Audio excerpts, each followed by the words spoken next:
Warahmatullahi wabarakatuh. Hari ini kita akan belajar cara nak buat ayat, okey, yang mana ayat tu terdiri daripada isim dan juga isim. Okey, maknanya ayat kamu tu akan terdiri daripada dua perkataan sahaja.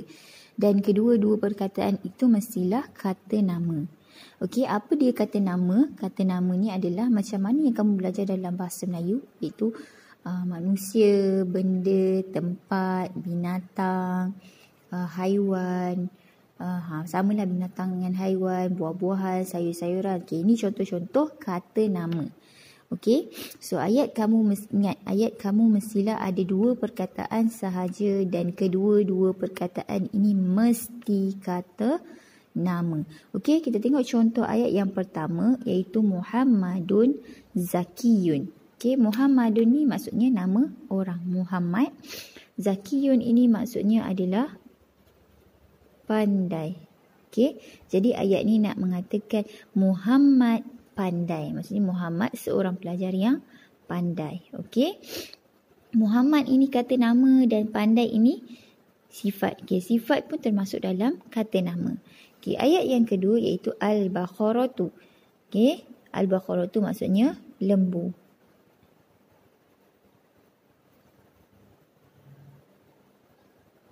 Okey, lembu.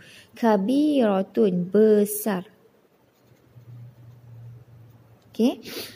Okey, kamu perhatikan ayat yang kedua. Apabila kamu buat ayat, okey, apabila ayat itu bukan nama orang. Okey, Al-Baqarah tu ini binatang, dia bukan orang dan dia bukan juga nama orang. Apabila ayat ini bukan nama orang, jadi kamu mesti letakkan alif lam di hadapan. Okey, ni alif lam ni wajib.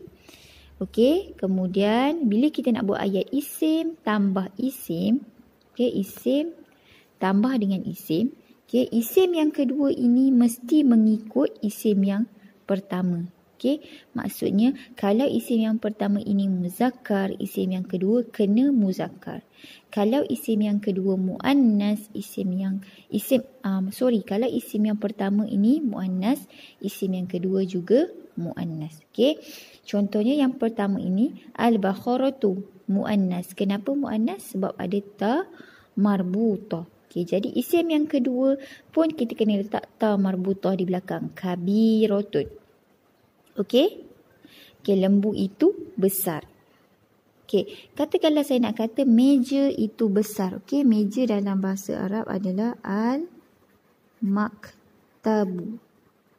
Okey, ni bukan nama orang, so kita wajib letakkan alif lam. Okey, besar. Sekarang ni al-maktabu ini bukan muannas. Kenapa?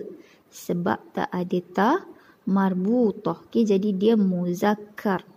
Okey, jadi isim yang kedua juga kena muzakkar. Macam mana nak bagi jadi muzakkar?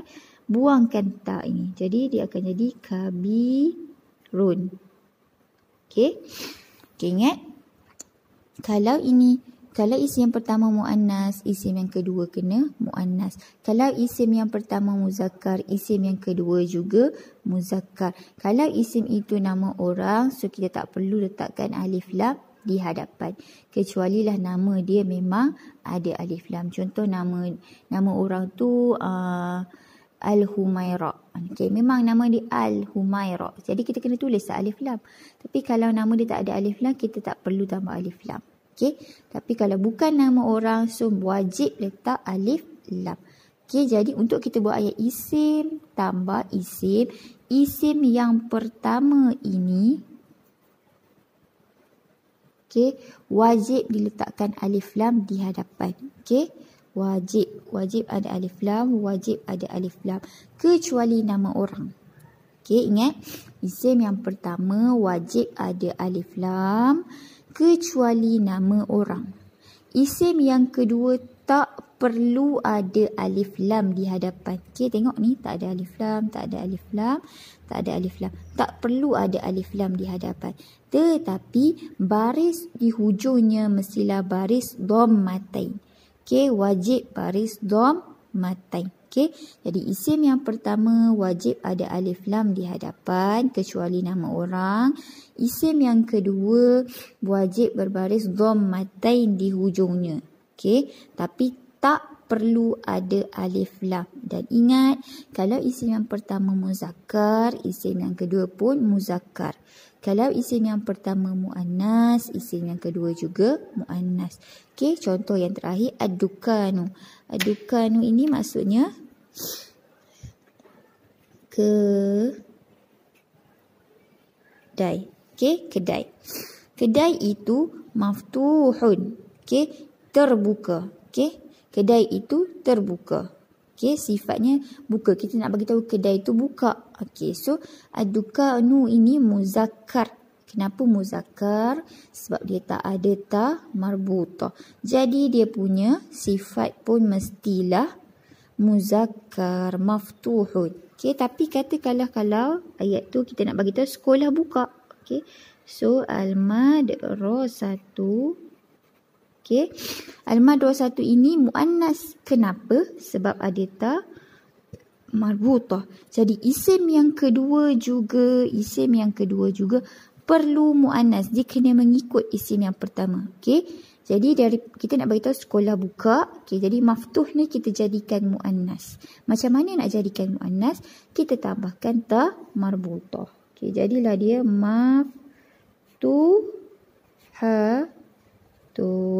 Sekolah buka. Sekolah muannas, sifatnya ataupun isim yang keduanya juga perlu muannas. Ta marbutah, sini pun mesti ta marbutah.